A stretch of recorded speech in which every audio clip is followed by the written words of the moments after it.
नमस्कार। आज बात करेंगे कर्नाटक के सीएम बीएस येदियुरप्पा के इस्तीफे की, पेगासस मामले में जांच के ऐलान की। बात करेंगे कांग्रेस के अंदर मची बगावत की। यूपी में शिवपाल से गठबंधन नहीं करना क्यों पड़ सकता है अखिलेश पर भारी। और आखिरी में बात करेंगे ओलंपिक में चीन की बड़ी चालबाजी की। शुरुआत करते हैं येदियुरप्पा के इस्तीफे से। कर्नाटक के मुख्यमंत्री बीएस येदियुरप्पा ने सीएम पद से इस्तीफा दे दिया। राज्य में आज ही बीजेपी सरकार के 2 साल पूरे हुए हैं। इसी कार्यक्रम में हिस्सा लेने पहुंचे येदियुरप्पा ने इस्तीफे का ऐलान किया। इस दौरान उन्होंने कहा कि मैं अग्नि परीक्षा से गुजर रहा हूं। कुछ ही देर बाद उन्होंने राजभवन पहुंचकर गवर्नर को इस्तीफा सौंप दिया। उनका इस्तीफा मंजूर भी कर लिया गया है। हालांकि नए मुख्यमंत्री के ऐलान तक वे कार्यकारी मुख्यमंत्री बने रहेंगे। येदियुरप्पा ने कहा कि उन पर हाईकमान का कोई प्रेशर नहीं है। मैंने खुद इस्तीफा दिया। मैंने किसी नाम को नहीं सुझाया है। अभी मैं 10-15 साल तक पार्टी को मजबूत करने के लिए काम करूंगा। कर्नाटक में 2023 में विधानसभा चुनाव होने हैं और येदियुरप्पा की लिंगायत समुदाय पर मजबूत पकड़ है। ऐसे में उनके इस्तीफे के बाद भाजपा के लिए सबसे बड़ी चुनौती इस समुदाय को साधने की होगी। बीते दिन ही विभिन्न लिंगायत मठों के 100 से अधिक संतों ने येदियुरप्पा से मुलाकात कर उन्हें समर्थन की पेशकश की थी। और जैसे ही येदियुरप्पा के इस्तीफे की खबर आई, कर्नाटक में लिंगायतों के 5000 मठों के प्रमुखों ने ऐलान कर दिया कि बीजेपी को इसका सबक सिखाया जाएगा। कर्नाटक में लिंगायत समुदाय 18% के आसपास है और राज्य की 224 विधानसभा सीटों में से तकरीबन 90 से 100 सीटों पर लिंगायत समुदाय का असर है। दावा किया जाता है कि राज्य की तकरीबन आधी आबादी पर लिंगायत समुदाय का प्रभाव है। पेगासस जासूसी मामले में पश्चिम बंगाल की मुख्यमंत्री ममता बनर्जी ने जांच आयोग गठित करने का आदेश दिया है। इस जांच आयोग में 2 रिटायर्ड जज शामिल हैं जो पश्चिम बंगाल में फोन हैकिंग, ट्रैकिंग और फोन रिकॉर्डिंग के आरोपों की जांच करेंगे। ममता ने दिल्ली जाने से पहले कैबिनेट बैठक में ये फैसला लिया है। सुप्रीम कोर्ट के पूर्व न्यायाधीश मदन लोकुर आयोग के अध्यक्ष होंगे, जबकि कलकत्ता हाई कोर्ट के पूर्व न्यायाधीश ज्योतिर्मय भट्टाचार्य दूसरे सदस्य होंगे। ममता बनर्जी ने कहा कि पेगासस के मामले से न्यायपालिका और नागरिक समाज सहित हर कोई निगरानी में है।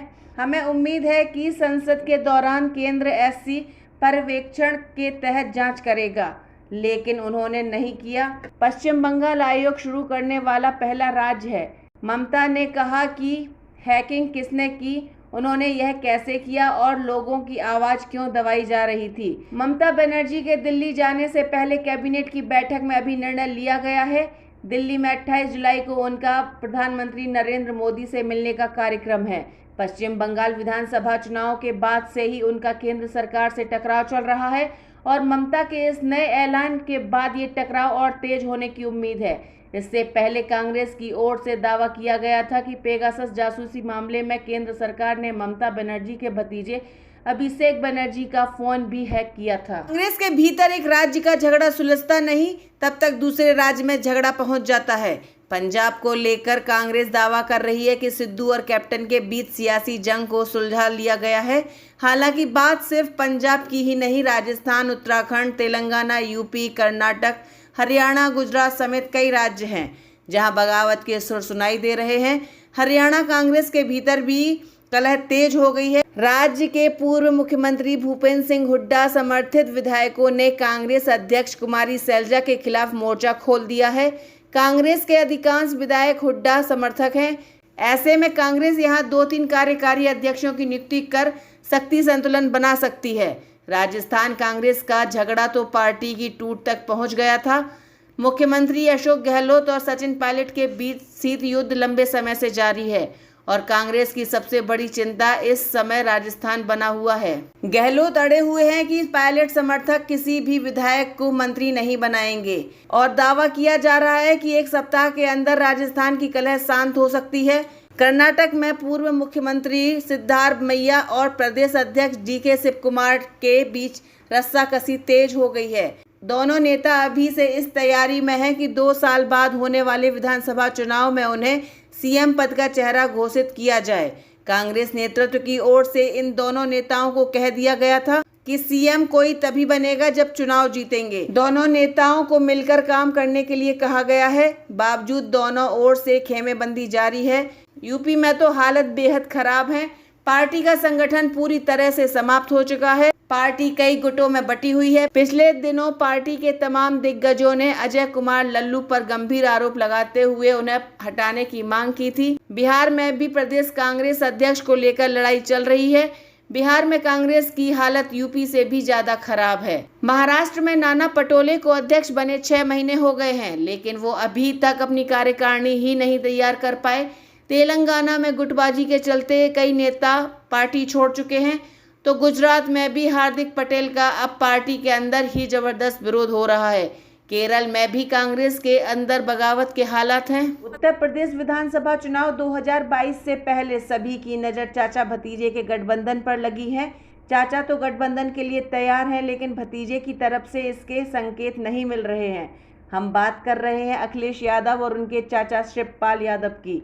अगर चाचा भतीजे के बीच गठबंधन नहीं होता है तो शिवपाल की प्रगतिशील समाजवादी पार्टी यानी पीएसपी सपा का खेल बिगाड़ सकती है।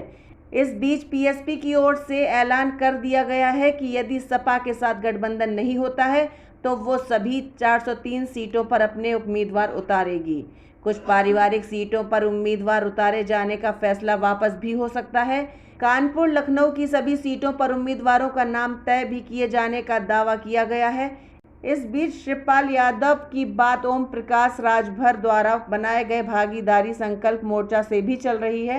एसपी और पीएसपी में यदि गठबंधन नहीं हुआ तो नुकसान सीधे सीधे अखिलेश यादव को ही होगा, क्योंकि शिवपाल यादव की पार्टी भले ही ज्यादा सीटें ना जीत सके, लेकिन एसपी को कई सीटों पर हार के लिए जरूर मजबूर कर सकती है, क्योंकि राजनीति जातीय समीकरण पर आधारित है और अखिलेश के साथ शिवपाल का दावा भी यादव मतों पर है। यदि यादव मतों में बंटवारा होता है तो नुकसान अखिलेश यादव का ही होगा। लोकसभा चुनाव में यादव वोट बैंक में बीजेपी ने भी सेंध लगा दी थी, जिस कारण एसपी के हाथ से कन्नौज, बदायूं, फिरोजाबाद जैसी उसकी परंपरागत सीटें भी निकल गई थी। बदायूं और फिरोजाबाद में एसपी उम्मीदवार की हार के पीछे शिवपाल यादव को जिम्मेदार माना गया था।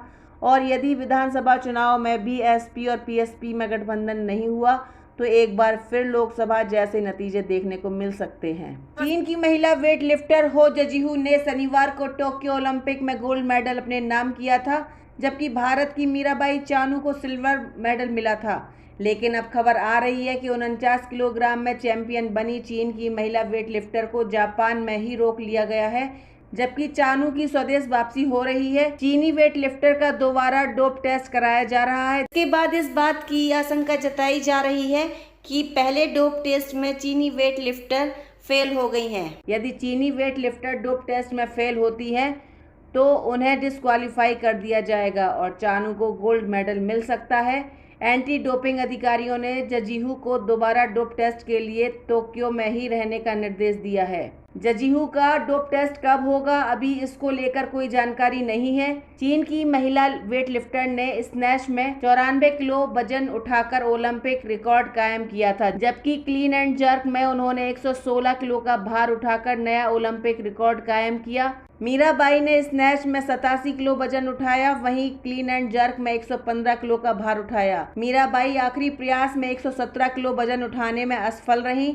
डोप को लेकर नियम साफ है, यदि एथलीट डोप टेस्ट में फेल हो जाता है तो सिल्वर जीतने वाले मेडलिस्ट को गोल्ड दे दिया जाएगा। मीराबाई चानू ने कुल 202 किलोग्राम वजन उठाया था। कर्णम मल्लेश्वरी के बाद ओलंपिक में वेट लिफ्टिंग में पदक जीतने वाली मीराबाई दूसरी भारतीय हैं।